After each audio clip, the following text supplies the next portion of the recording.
네, 안녕하십니까. 저는 아산병원 노년내과에서 주로 어르신들을 진료하고 있는 노년내과 장일영이라고 합니다. 오늘은 70대 내 몸 사용 설명서라는 주제로 한번 가볍게 이야기해 보려 합니다. 사실 제가 어르신들을 진료하면서 어르신들께서 굉장히 이런 건강관리나 몸관리를 열심히 하고 있는 모습을 많이 보게 됩니다. 그런데 이제 그럼에도 불구하고 열심히 하시는데도 뭔가 몸이 계속 조금 나빠지고 뜻하는 바대로 몸이 좋아지지 않고 계속해서 조금씩 나빠지고 또 이렇게 힘들어 하시는 모습을 보면서 조금 어떤 방법이나 모양이 잘못된 경우들을 꽤 많이 봐왔습니다. 특히 어르신들께서 젊었을 때 우리가 건강을 관리하던 방식 또는 그때의 노하우를 70대가 돼서도 그대로 적용을 하시면서 건강을 유지하려고 하시는 경우들을 많이 봤는데요. 여기에서 좀 제가 느낀 바가 많고 조금 이제 드리고 싶은 메시지가 있어서 오늘 강의를 준비하게 되었습니다. 아마도 모든 70대 분이 이 강의를 통해서 조금 도움을 얻으실지는 잘 모르겠습니다. 그런데 아래와 같이 여기 써 있는 부분에 대해서 하나 내지 두 가지가 해당되시는 분들은 아마도 좀 도움이 되실 것 같습니다.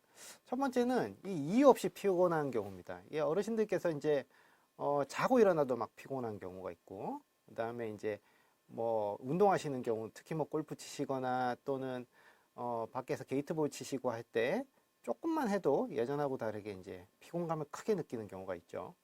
그리고 이제 운동을 하는데도 이제 굉장히 나는 열심히 몸 관리를 하고 노력을 하시죠. 뭐 1시간씩, 2시간씩 이제 공원에서 걸으시고 운동도 하시고 등산도 다니시는데 이상하게 몸이 좋아지질 않고 조금씩 나빠지는 것 같아요. 그리고 허벅지가 자꾸자꾸 그러면서 가늘어져요. 예. 나는 나대로 먹는 것도 잘 챙겨 먹고 운동도 열심히 하는데 이게 어쩔 수 없는 부분인지, 그다음 이 혈압이랑 당뇨를 이제 댁에서 또 가정에서 이렇게 이제 측정을 하는 경우가 많죠. 그런데 이 혈압이나 당뇨가 이제 들쭉날쭉 하거든요. 나이가 들면은 올라갈 때는 되게 무섭게 올라가고 또 떨어질 때는 막 굉장히 낮게 또 측정이 됩니다. 이거 정말 괜찮은 건지, 그 다음에 이제 약을 먹고 있죠. 뭐 혈압약이나 콜레스테롤 약 같은 가벼운 약들도 있고요. 뭐 심장약이나 또는 뇌졸중 약 같은 경우 이제 먹고 계십니다. 이 먹고 있는데도 이 약이 좀 맞는 건지 아니면 이걸 먹고 있는데도 몸은 영 신통치 않다든지 하는 경우가 해당이 되시면 아마도 오늘 이야기에서 조금 들으시는 내용이 있을 것이라고 좀 생각이 됩니다. 한번 가보실까요? 그래서 오늘 저는 이런 스토리로 한번 말씀을 드릴까 싶어요. 첫 번째는 우선은 내가 과연 건강한가? 그리고 내가 몸 건강하다고 생각하는 그 건강이 진짜 건강하게 맞는 건가? 이걸 70대 기준으로 한번 다시 한번 생각을 해볼게요. 그 다음에 두 번째는 이 이제 나이가 들었다 그러잖아요. 왜 우리가 나이가 들었다는 게 다른지를 근육을 가지고 한번 이야기를 해보려고 합니다. 그래서 이게 나이가 들면 근육이 어떤 성격이 바뀌기 때문에 이런 일이 벌어질까? 요거 한번 간단하게 짚어보고요. 그 다음에 이제 다음은 먹는 거예요. 다 이제 챙겨 드시는 식사 그리고 건강보조식품 같은 것들 많이 드시잖아요. 예, 근데 이제 이런 부분들 내가 지금 올바르게 복용을 하고 있는 건지. 그 다음에 이제 네 번째는 운동을 이제 하죠. 많이 하시는 분들은 하루에 막 두세 시간씩 넘게 하십니다. 그런데 바르게 운동을 하고 있는지는 좀 다른 문제입니다. 그래서 요걸 한번 보고, 그다음 마지막으로 그래서 이제 제 경험상 현명하게 이렇게 건강 관리를 하기 위해서 무엇이 달라야 되나, 그리고 무엇이 좀 필요한지, 이게 이제 나이가 들었은 게 뭐가 달라야 되는지에 대해서 한번 메시지를 드리려고 합니다. 그래서 첫 번째, 이제 내가 생각하는 내 몸, 그리고 그것이 건강에 어떤 부분에 포인트를 맞춰야 될지 한번 보실게요. 자, 이 영상을 보시는 분들께서 나는 진짜 건강한가요? 라고 물었을 때 아마 우리나라 통계조사로는 한 절반 이상에서 건강하지는 못하시는 걸로 답을 많이 하시더라고요. 그런데 건강하다는 게 어떤 의미죠?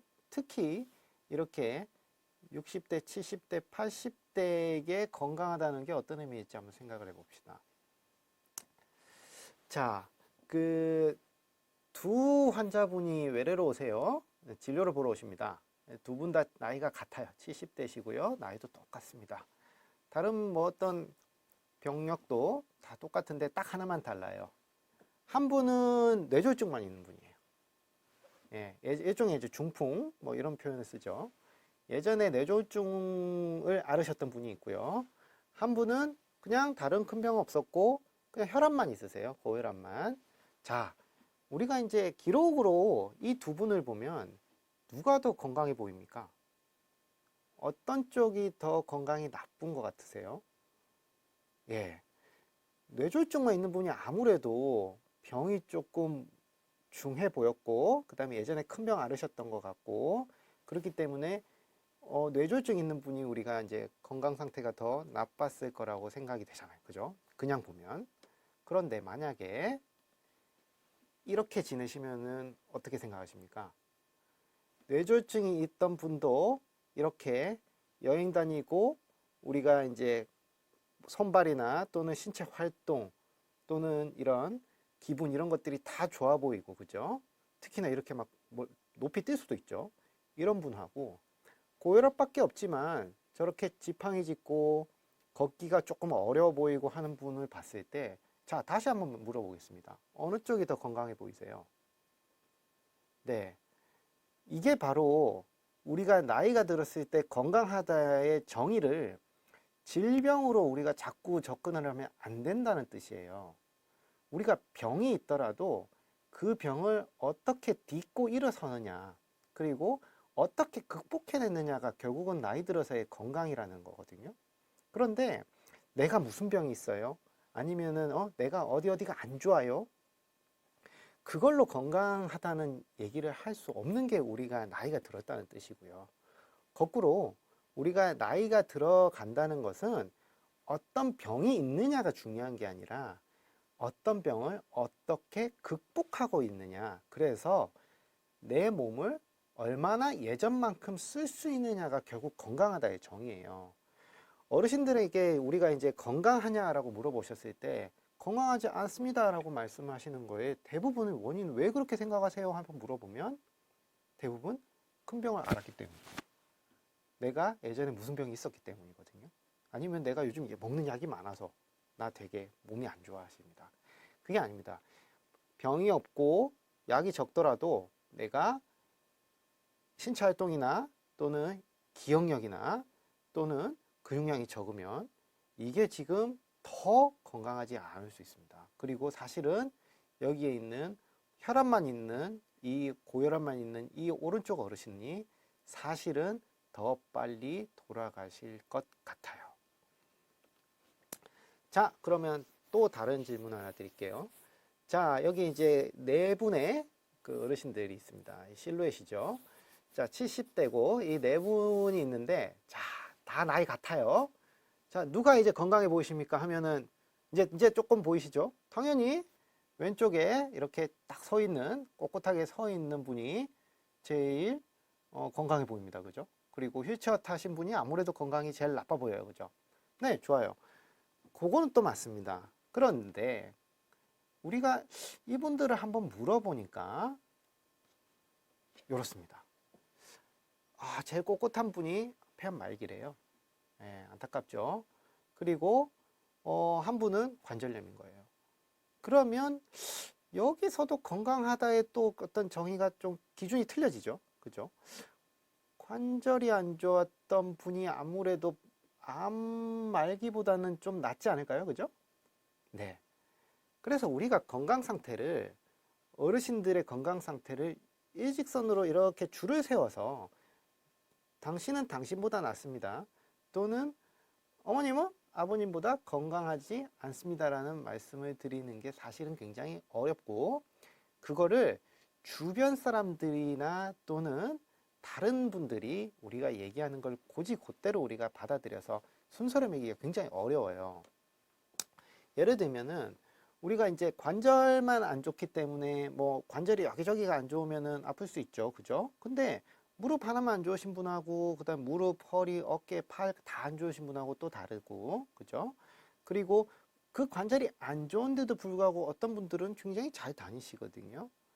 그죠? 근데 우리가 이제 세간에 주변 특히 우리 동년배 어르신들 또래 분들께서 그러시잖아요. 야, 어디가 안 좋으면은 어떻게 된다더라. 어디가 안 좋으면은 어떻게 됩니다. 뭐 약해야 된다. 치료를 해야 된다. 굉장히 이제 치료를 받은 분들이 많기 때문에 옆에서 훈수를 두는 분들이 되게 많아요. 그죠? 그런데 이것을 사실은 곧이곧대로 받아들이기에는 내 자신이 너무 복잡해요. 복잡하고 내가 단순히 병만 가지고 내 건강을 딱 몇 점 이렇게 하기가 없잖아요. 그렇게 할 수가 없거든요. 그렇기 때문에 주변에 이런 어떤 우리 무용담들 있잖아요. 나 이렇게 하니까 뭐 이런 치료를 받았다. 아니면 이렇게 하면 좋아졌다. 이런 것들을 나한테 그대로 적용하기에는 좀 어려워요. 이게 젊었을 때는 좀 되거든요. 근데 나이가 들었다는 것은 결국은 다른 사람의 치료의 어떤 그 치료를 받고 나서 극복했던 병력이라든지 또는 치료 과정을 우리가 그대로 받아들이기가 그만큼 어렵고 그걸 나한테 그대로 나도 그럴 것이다 라고 얘기하는 것은 굉장히 위험한 판단일 수 있습니다. 자, 그러면 다음입니다. 자, 지금 두 외국인이 있습니다. 네, 외국인이 있고 지금 둘 다 나이가 똑같아요. 근데 이제 두 분이 비슷하게 생겼지만 다른 분입니다. 자, 어느 쪽이 더 건강해 보이시죠? 아무래도 좀 더 피부톤이 밝고 그다음 주름도 좀 적어 보이는 여기 이제 오른쪽에 있는 분이 좀 더 나아 보이시는 것 같잖아요. 예, 맞습니다. 예. 아무래도 이쪽이 좀 더 건강해 보이시는데요. 자, 몸매가 이렇습니다. 자, 한쪽은 피부가 별로 안 좋아 보이고 주름도 좀 많아 보이시지만은 몸에 근육이 되게 많고 탄탄한 근육을 가지고 있고 운동도 되게 잘 하실 것 같이 보입니다. 이쪽과 피부는 좋고 관리는 굉장히 잘 되고 있고 온화한 미소에 화장까지 잘 돼 있죠. 그런데 이제 비만이 좀 많아 보입니다. 그죠? 평소에 운동은 조금 못 하신 것 같아요. 그리고 지금 저 비만이면은 아무래도 허리랑 무릎, 어깨 다 안 좋으실 것 같은데요. 그리고 콜레스테롤도 좀 높을 것 같다고 예상이 됩니다. 건강하게 또 다르잖아요. 저 얼굴만 갖고도 우리가 얘기 못 합니다. 그죠? 그런데 이 두 분이 20년이 딱 지나고 10년이 지나면 또 다시 이렇게 돼요. 자, 다시 앞으로 한번 돌아가 볼게요. 자, 이분들이 나중에 시간이 지나서 보면 다 이렇게 됩니다. 왜 이런 차이가 벌어질까요? 네. 우리가 이런 기억력 관리, 그리고 기분, 정서 기능이라고 그러죠. 우울증이나 기분, 유쾌함의 관리가 이렇게 많은 차이를 나타낼 수도 있습니다. 그게 꼭 비만이나 또는 근육 관리뿐만이 아니라 우리가 정신 건강에 대한 관리라 그러잖아요. 요게 같이 안 되면 천하에 좋은 약을 먹고 좋은 음식을 먹고 확실한 운동을 해도 결국은 이렇게 나이가 들어감에 있어서 굉장히 불행해질 수가 있습니다. 그래서 자, 이 시점에서 우리가 다시 한번 돌아보세요. 지금 내가 건강한가? 그리고 나는 내 상태를 명확하게 알고 있는가? 내 질병은 아는데 내 몸은 잘 모르고 있는 거 아닌가? 그리고 내 정신 건강이나 기억력은 온전한가? 이걸 한번 좀 다시 한번 생각해 보시길 바라고 여기에서 내 건강을 한번 다시 정의할 수 있어야 돼요. 여기서 만약에 내가 문제가 정말 없다고 하시면 그분 정말 건강한 것입니다. 그런데 대부분은 두 부류예요. 첫 번째는 너무 복잡해서 나는 내 건강이 어떤지 모르겠어 하시는 분들이 있고요. 그다음 한 부류는 내가 이런 병이 있지만 난 그래도 괜찮아. 그래서 나는 지금처럼 해도 될 것 같아 하는 분이 있습니다. 이런 분들은 괜찮아요. 우선 조금 더 시간이 여유가 있기 때문에 급하게 서두르실 필요는 없습니다. 그러나 지금 내가 내 몸 상태가 어떤지 모르는 분들, 그리고 내 건강 상태에 대해서 방향을 못 잡겠는 분들은 뒤에 영상을 계속 한번 시청해 보시는 거 좋을 것 같습니다. 진짜 건강 상태를 알아야 그 다음을 우리가 논할 수가 있습니다. 근데 우리가 이제 어떤 건강 상태를 우리가 이야기함에 앞서서 이제 나이가 들면은 공통적으로 모든 사람들이 몸에서 어떤 변화가 생기는지를 오늘은 근육 중심으로 한번 좀 이야기를 해보려고 해요. 지금 이제 보시면은 막 뭐 영어 일단 보지 마시고요. 자, 저 사람이 있고 막 빨간색으로 점이 막 있습니다. 나이가 들면은 다 안 좋을 수 있는 곳이에요. 그죠? 여기서도 지금 보시는 분들께서 안 좋으신 포인트들이 몇 개인지 이렇게 쑥 세볼 수도 있습니다. 물론 저거보다 더 많이 안 좋습니다. 대부분. 보통 우리가 70대 분들은 저기에 있는 점 중에서 평균적으로 7군데는 아프다는 통계가 있습니다. 즉 내가 심장이 안 좋고 혈압이 있고 그 다음에 어떤 예전에 큰 병을 앓았다 하더라도 저런 식으로 나를 괴롭히는 병들이 7개 가까이 있다면 그게 오히려 여러분들을 더 힘들게 하고 괴롭히는 게 아닐까요? 그렇죠? 그래서 질병이 내 질병으로만 너무 관리하려고 하시는 게 아니라 몸 전체를 관리하셔야 되고 그동안 질병이 아니라고 생각하고 그냥 나이 들어서 생기는 문제라고 했던 이런 부분들에 대해서도 다시 한번 생각해서 그게 정말 내 질병이 아닐까라는 생각을 한 번쯤은 하셔야 합니다. 특히 우리가 이제 이런 게 있습니다. 나는 원래 젊어서도 이랬어 하는 그런 것들이 있습니다. 뭐 사람마다 다 있죠. 예. 젊어서부터 난 변비가 오래됐어. 그래서 원래 내가 젊었을 때도 5일에 한 번 화장실 갔어. 근데 난 괜찮았었어. 예, 이렇게 우리가 얘기할 수 있죠.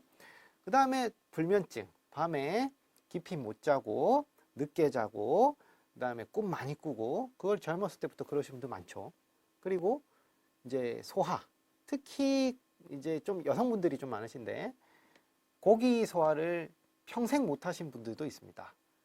원래 고기만 먹으면 쉽게 체하고 소화가 안 되고 그 다음에 뭐 어떤 경우는 막 신물이 너무 올라온다든지 또는 막 토하는 분들도 있죠. 젊었을 때도 이랬던 분들이 지금도 그러실 수 있습니다.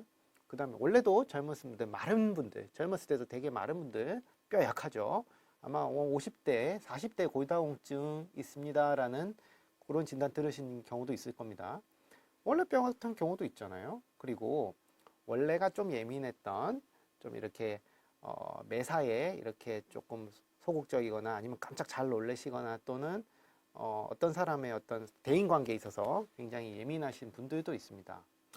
근데 문제는 이제 젊어서 이런 분들, 이런 성격, 이런 속성이 있는 분들, 이런 성격이 있는 분들이 나이가 들어서도 우리가 계속 이렇게 된다면 괜찮은 걸까요?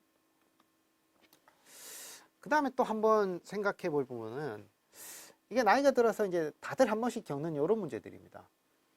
원래는 없었는데 나이가 들면 한 번씩 넘어질 수 있죠. 그죠?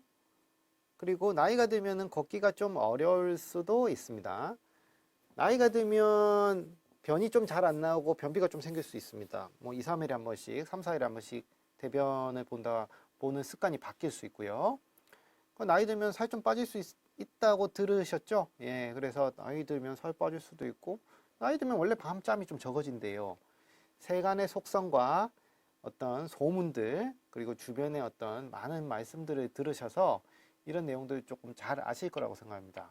근데 이게 진짜 괜찮은 건가요? 이런 일이 생기는 것을 그냥 단순히 우리가 이제 나이 들어서 이런 거야.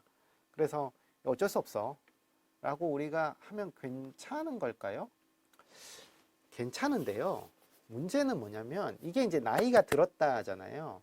나이가 들었다라는 게 차이는 바로 예전에는 젊어서 못 자고 소화 못 시키고 그다음 예민한 거를 몸이 견디고 버텨낼 수 있었거든요.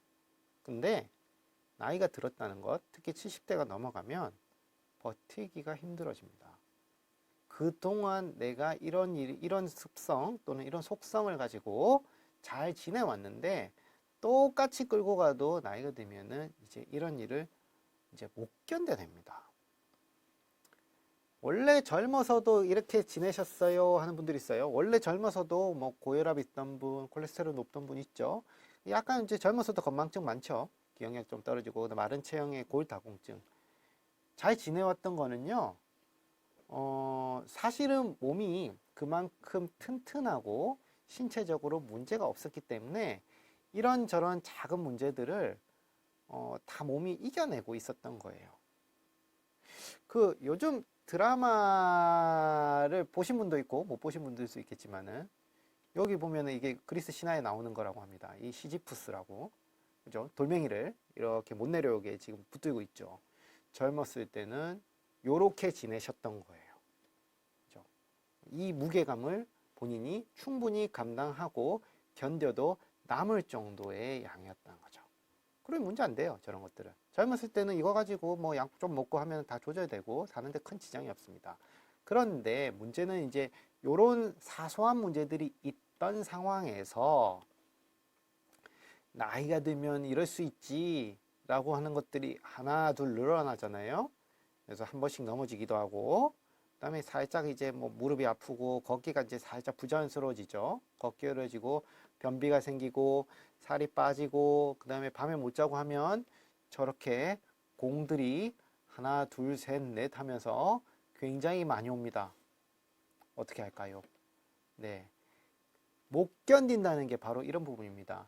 여기서 우리가 저 많은 공들을 못 견디면 어떻게 될까요? 단순히 넘어지는 문제만 생기는 게 아니라 저 많은 것들이 한 번에 옵니다.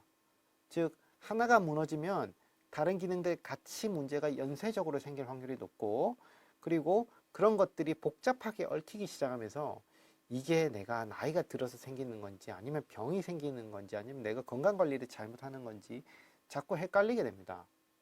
즉 제가 지금 드리고 싶은 말씀은, 젊었을 때 나 이래 왔다, 그리고 나이 들어서도 이런 일이 생기더라 이런 것들을 가벼이 보지 마시고 지금 이 시점, 내가 70대에 들어가는 이 시점에서도 이게 있는지, 그리고 이걸 정말 이대로 놔둬도 되는지를 검토하시라는 얘기입니다.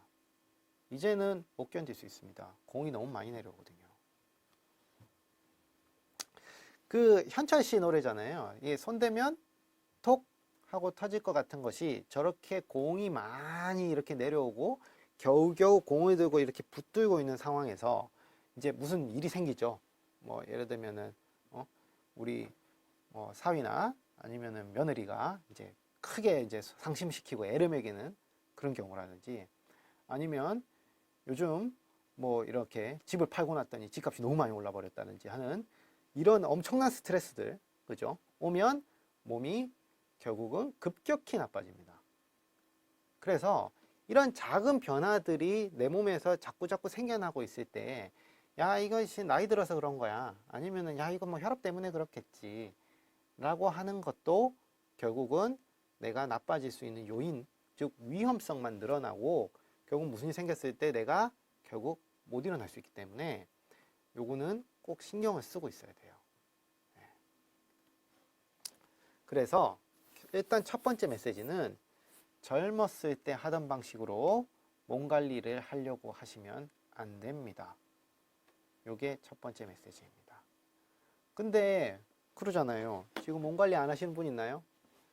우리가 이번에 코로나 오고 나서 제일 사실 건강적으로 타격이 컸던 연령대가 우리 이제 시니어 계층입니다. 그렇게 평소에 바깥 활동 열심히 하셨고, 그 다음에 복지관부터 시작해서 헬스장, 골프장 많이 다니셨거든요. 수영장. 근데 그분들이 이제 바깥 활동을 못하게 되니 그만큼 건강 나빠진 분들도 제일 많은 게 또 우리 시니어 계층입니다. 그래서 몸 관리를 안 하시는 분이 없다고 할 정도로 이렇게 우리가 건강 관리 하시는 분들이 많습니다. 그런데 이분들이 정말 괜찮게 관리를 하셨는지는 한번 뒤에 한번 볼까요? 사실은 시간이 조금 많을 수 있습니다. 특히 우리가 이제 직장을 다니시지 않거나 다니신다 하더라도 우리가 예전처럼 막 야근하고 이렇게 막 하루 종일 일하시지는 않기 때문에 여유 시간이 되게 많거든요. 그래서 이 어떤 매일매일 관리하는 시간이나 어떤 기회가 되게 많고, 그렇기 때문에 하루하루가 달라요. 이런 경우는 우리가 한번 생각해 봐야 됩니다. 중요한 거는 더 열심히 하려는 노력보다 방향이에요, 방향.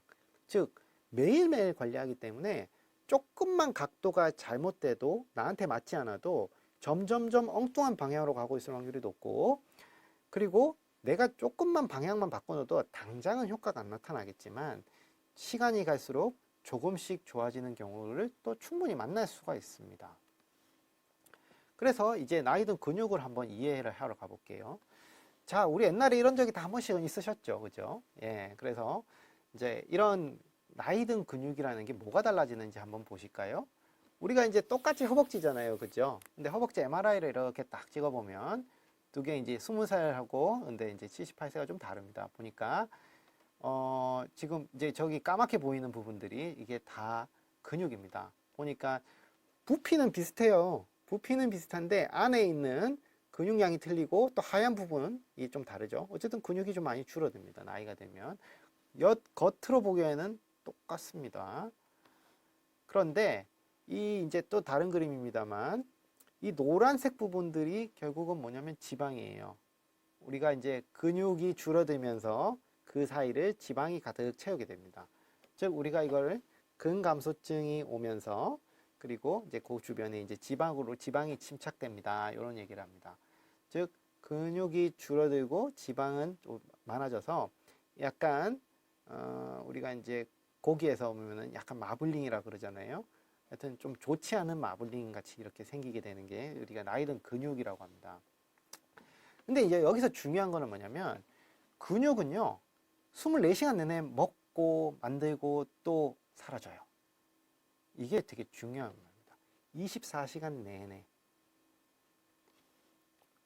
그 근육은 우리가 이제 근육도 먹고 살아야 되잖아요. 뭔가 영양분을 공급을 받고 그 다음에 이제 이것을 이제 우리가 이제 영양분을 입으로 먹으면 그게 소화가 되고 흡수가 돼서 이제 근육으로 간단 말이에요. 근데 이제 근육이 좋아하는 게 있고 근육이 필요한 게 있습니다. 뭘 먹고 살까요? 밥, 뭐 고구마빵, 그다음 견과류 뭐 이런 것들도 있고 다 이제 어르신들 많이 좀 챙겨 드시는 것들이죠. 근육은요 다 먹고 살아요. 잡식성입니다. 그런데 그 중에서 제일 많이 필요하고 제일 항상 필요한 게 있습니다. 그게 바로 단백질입니다. 그 근육은 기본적으로 우리가 이제 고기 생각하면은 맞습니다. 고기로 구성되어 있는데 탄수화물하고 지방도 다 필요해요. 비타민도 필요합니다. 그런데 가장 중요한 거는 단백질이고 단백질이 있어야 실제로 이 영양분을 흡수해서 힘도 내고 그 다음에 새로운 단백질을 계속 만들어내면서 우리 근육을 유지하고 새 걸로 바꿔주는 역할을 합니다. 단백질이 제일 중요합니다, 현재는. 그런데 우리가 이제 단백질 중에서는 단백질을 막 잘게 분해시켜 놓은 거, 소화시켜 놓은 거죠. 그걸 아미노산이라고 하거든요. 그러니까 이제 우리가 고기를 입으로 먹으면 장에서 이렇게 소화가 되고 분해가 되면서 아미노산으로 분해가 되고 흡수가 됩니다. 이런 걸 먹으면 이제 근육이 생기고 또 근육이 생기고 나면은 좀 우리가 운동을 한다든지 아니면은 그냥 안 쓰고 쉬면 이게 이제 분해가 되면서 다시 아미노산으로 가고 이 과정이 반복이 되는데 나이가 들면은 단백질이 있어도 근육이 잘 생기지 않게 되고 근육의 분해되는 속도는 계속 유지가 되거든요. 그러니 생기진 않는데 자꾸 망가지는 거예요. 그러니 평소보다 아미노산을 사실은 훨씬 더 많이 먹어야 돼요. 젊었을 때보다 아미노산이 많이 먹어야 되고 거꾸로 단백질이 부족하면 근육은 안 생깁니다. 여기서 안 생긴다는 것은 아무리 본인이 운동을 열심히 하고 무언가 노력을 하더라도 근육은 생기기 어렵습니다. 그래서 단백 없고 아미노산 없이 내가 근육 늘어야지라고 하시는 것은 아주 단기간 효과고 거의 이제 장기적으로는 생기지 않습니다. 그래서 단백질, 특히 아미노산은 우리가 잘 드셔야 되는 것이 필수적이라고 볼 수 있겠습니다. 특히 우리가 이제 운동을 하면은 이 과정을 조금 더 도와주긴 해요. 그러니까 이제 좀 촉진한다 그러죠.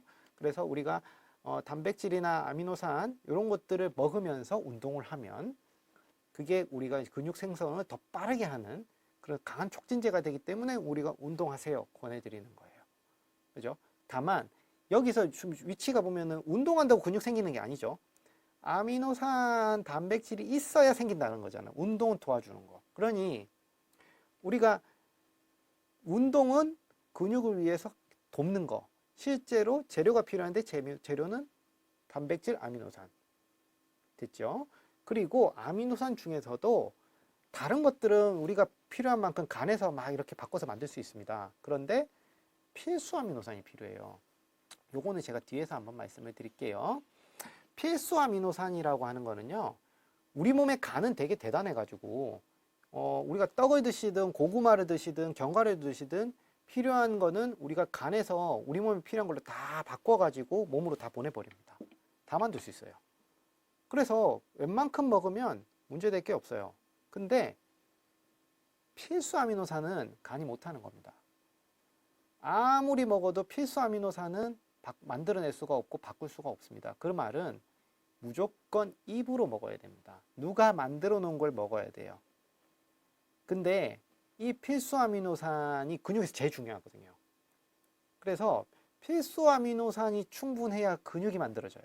근데 필수 아미노산이 많은 게 지금 그림에 보시다시피 대부분 동물성이거나 육류 같은 거예요. 어류, 생선, 달걀 이런 부분입니다. 필수 아미노산이 들어가 있지 않은 단백질 또는 이제 적은 단백질들이 대개는 우리가 이제 많이 드시는 콩, 두부, 요런 잡곡, 요런 쪽입니다. 그래서 대개 우리가 이제 심혈관 질환이나 혈관병을 걱정하시고 콜레스테롤을 걱정하시기 때문에 우리가 단백질 같은 경우는 이제 아무래도 콩이나 이런 우리가 이제 뭐 두부 또는 이제 잡곡밥 이런 걸로 우리가 좀 많이 하시고 또 견과류 드시잖아요. 근데 필수 아미노산은 결국 부족해요. 그래서 이 부분만큼은 가급적이면 동물성 단백을 좀 충분히 드셔야 근육에 도움이 돼요. 그래서 이제 다시 한번 내 식단 한번 돌아볼까요?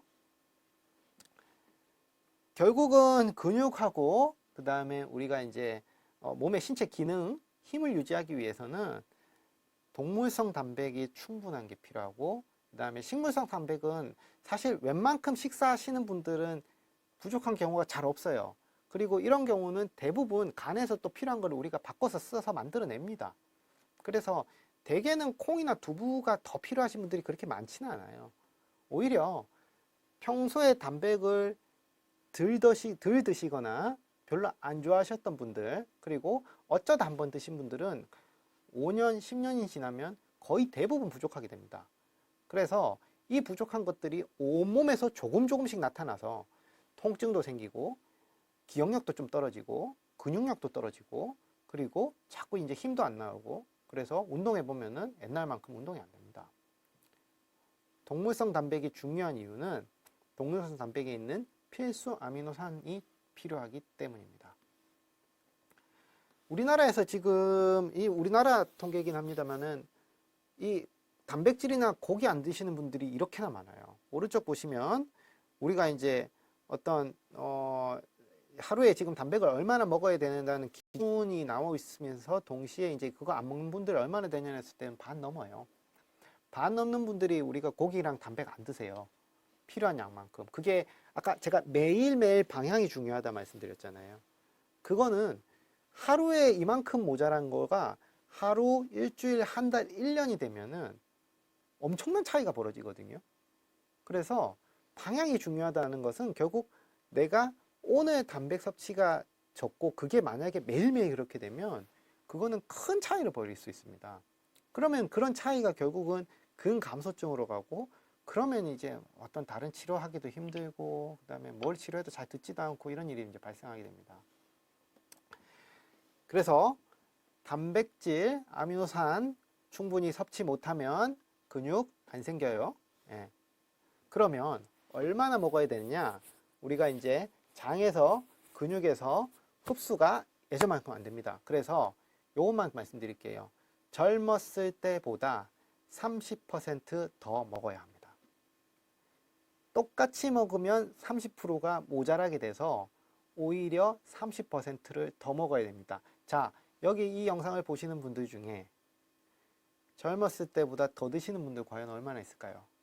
그것도 매일 잘 없거든요. 그래서 질 좋은 단백을 조금 더, 그리고 24시간 필요한 거기 때문에 조금씩 나누어 가지고 계속 섭취하려는 그런 습관과 노력이 필요합니다.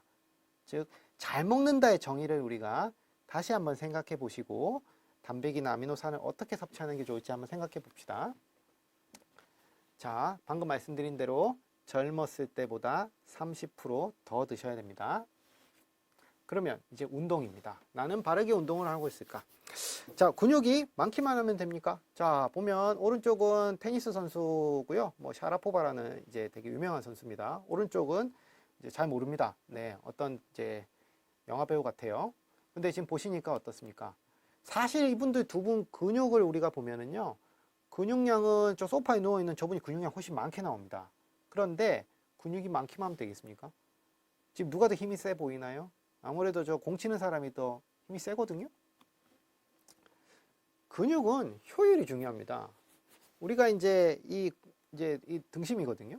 이제 우리가 등심에 보면은 이제 저렇게 생겼죠. 이게 우리가 이제 근육인데, 근육을 우리가 이제 실제로 현미경으로 보면은 이제 요렇게 생겼어요. 여기 이제 보면은 뭔가 국수 다발처럼 이렇게 여러 개 묶어가지고 걔네들이 이제 근육이 되고 힘이 이렇게 붙는 겁니다. 근데 효율이라고 하는 거는 뭐냐면은요, 저 국수 다발이 결국은 근육이고 근육이 많으면 힘 셀 것 같잖아요. 중요한 거는 신경이 거기에 안 가면, 그러면 그 근육 못 쓰는 근육입니다. 즉, 신경이 그 국수 가닥 근섬유라 그럽니다. 근섬유라는 국수 가닥에 하나하나 다 들어가서 얘네들을 다 조율을 하고 이 신호를 내릴 수 있어야 그게 진짜 내가 쓰는 근육입니다. 그런데 우리가 지금 실제로 이런 과정, 즉 신경이 머리로부터 쭉 내려와 가지고 근육까지 한 가닥 한 가닥 들어가는 경우가 그렇게 많지 않아요. 그게 결국은 효율입니다. 우리가 운동을 해야 되고, 운동을 우리가 적절한 운동을 하면 이 신경 섬유들이 좀 더 많은 근육 가닥에 이렇게 다 뿌리 있게 내려가게 되고, 똑같은 근육이 있어도 근육의 효율이 훨씬 더 좋아져요. 그래서 쓸 수 있는 근육이 더 많아집니다. 그러니까 꼭 늘어나지가 않더라도 쓸 수 있는 근육의 효율이 좋아지기 때문에 훨씬 더 건강에도 이롭고 힘도 많이 나게 됩니다. 그래서 똑같이 가진 근육을 더 쓰고 싶다. 즉, 똑같은 돈이 있는데 이자를 더 받고 싶으시다. 그러면 우리가 할 수 있는 것은 바로 걷기가 아닙니다. 걷는다고 하면 우리가 쓰는 근육은 굉장히 한정되어 있고 대부분은 유산소 운동에 굉장히 치중이 되어 있습니다. 그런데 유산소 운동은 저렇게 신경을 이 말단, 우리가 이제 근육 하나하나까지 이렇게 자극하는 그런 역할이 굉장히 적어요. 그래서 걷기만 가지고 이렇게 하기는 사실 어렵습니다. 즉, 근육의 효율을 높이기가 쉽지 않습니다. 일시키는 놈만 시킬 수 있고, 그 다음에 근육도 결국은 충분히 우리가 신경이 이렇게 뿌리 깊게 내려가는 게 어렵게 되거든요. 그래서 필요한 거는 뭐다? 몸을 쓰는 복합 운동입니다. 즉, 걷기가 틀렸다는 게 아니라 걷기는 하시되 운동을 섞어서 해야 됩니다.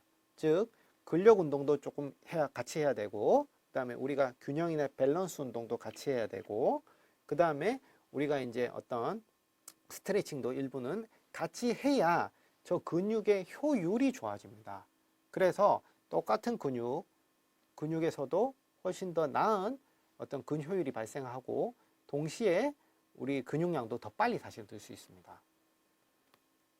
그죠? 마지막입니다. 그러면 이제 이런 바탕으로 해서 우리가 이제 건강을 어떻게 하면 좀 현명하게 관리를 할 수 있을까? 자, 나는 병원에 다니고 몸이 안 좋다고 생각을 하시는데, 이제 보통 이제 병원 가면 이러죠. 몸이 안 좋아요.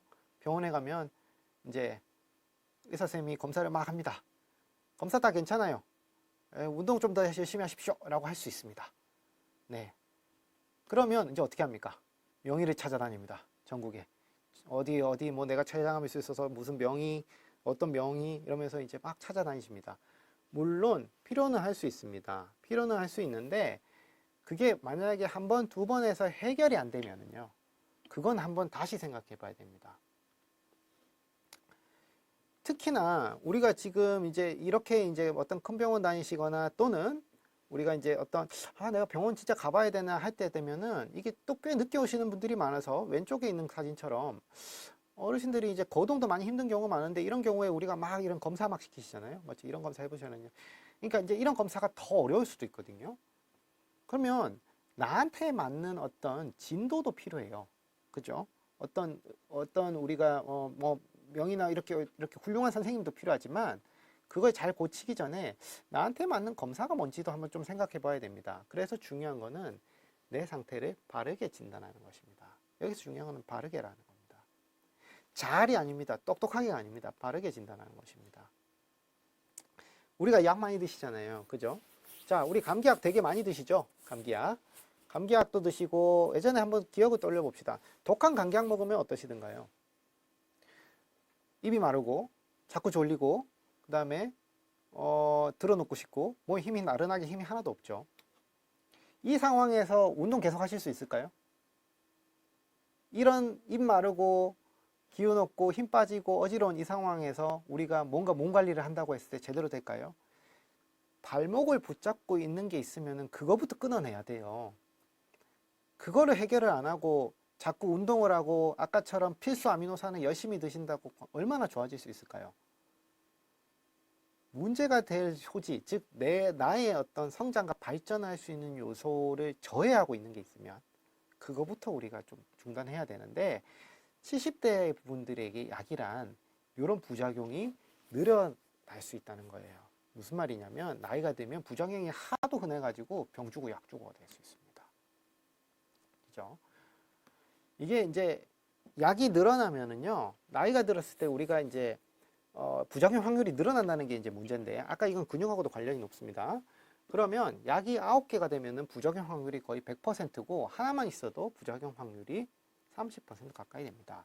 근데 이게 내가 부작용인지 모르죠. 그냥 나이가 들어서 또 뭐가 좀 문제가 생겼다, 이렇게 생각하실 수 있습니다. 그런데 어쨌든 약을 한 움큼 드시는 분들은 반드시 그 안에서 나하고 안 맞거나 아니면은 내가 지금 못 견디는 약이 있을 확률이 되게 높습니다. 그렇죠? 지금 여기 통계를 보시면 약 많이 먹고 잘못되는 분들이 되게 많죠. 예, 그래서 요런 것들을 염두를 하셔가지고 내가 약이 많고 그 다음에 약을 먹어도 뭐가 해결이 안 된다 싶으면 자꾸 우리가 이제 그 부분에 대해서 한번 원점에서 재검토를 하고 약을 조절할 수 있는 방법을 찾아야겠고요. 약이 정리가 안 되면 운동 못 합니다. 우리가 저렇게 어지럽고 하는데 어떻게 운동하겠습니까? 그죠? 그리고 세간에 광고가 또 많습니다. 그죠? 뭘 이렇게 사서 드세요. 아니면은 뭐 어디에 뭐가 좋습니다. 기억력에는 어떤 거, 간에는 뭐가 좋고, 그 다음에 뭐 우리 몸에 항산화 효과가 이렇게 하면서 많이 나옵니다. 정말 좋은 효과가 있는 거는요, 다 식약청을 통해서 우리가 병원에서 처방을 할 수 있게끔 만들어 놨습니다. 진짜 효과가 좋고 진짜 좋으면 병원을 통해서 우리가 처방을 할 수 있게 해드리고 동시에 나라에서 보험도 해드립니다. 그런데 효과가 일부 충분치 못하거나 아니면 어떤 분은 듣고 어떤 분은 안 듣기 때문에 아직까지 그렇게 못 들어오는 거라고 보셔도 돼요. 그래서 그게 효과가 없다는 뜻은 아닙니다. 그러나 이런 우리가 건강보조식품들이 나한테 한번 테스트를 해봤는데 뭔가 좋아지는 게 없거나 아니면 아닌 것 같다는 생각이 드시면 다시 원점에서 재검토하는 관점으로 한번 상담을 해보시기를 추천을 드립니다. 그래서 조언을 드리는 바는 다음과 같습니다. 첫 번째, 자, 오늘 내가 하는 운동과 식사가 맞는지 다시 한번 생각해 보시고요. 그리고 이전에 젊었을 때 내가 건강 관리하듯이 하면 안 됩니다. 그죠? 아까처럼 단백질 흡수율 틀리고 단백질 어떻게 드셔야 된다는 거 다시 나왔고, 그 다음에 운동도 예전처럼 뭐 걷기나 뭐 골프 이런 단일 운동으로 하시면은 사실은 효과 별로 없습니다. 그리고 약물 부작용 엄청 많이 생기는데 요거에 대해서 최적화를 안 해놓고 내가 다른 거 뭐 운동 영양이든 좋은 거 챙겨 드셔봐야 거의 소용이 없습니다. 그리고 이제 문제가 해결이 안 되고 명의를 찾아가시는 건 좋은데 그 전에 나를 좀 잘 알고 내 건강을 꾸준하게 의논할 수 있는 이런 나침반 같은 역할을 해줄 수 있는 그런 의사를 주변에 꼭 만들어 두십시오. 그래서 이 어떤 누구가 어떤 의견이 오거나 아니면은 어떤 상황이 생겼을 때 여기에 대해서 객관적인 관점에서 조언을 해줄 수 있는 그런 의사가 필요합니다. 그리고 세간의 여러 약과 치료 방법들을 우리가 접하게 됐을 때 내가 또 그런 의사분들을 통해서 자주 점검을 받으십시오. 그렇게 했을 때 적어도 아까 말씀드렸던 방향이 엇나가서 열심히 하시는데도 불구하고 뭔가 잘 안 되는 경우는 많이 줄어들 것입니다. 이상입니다.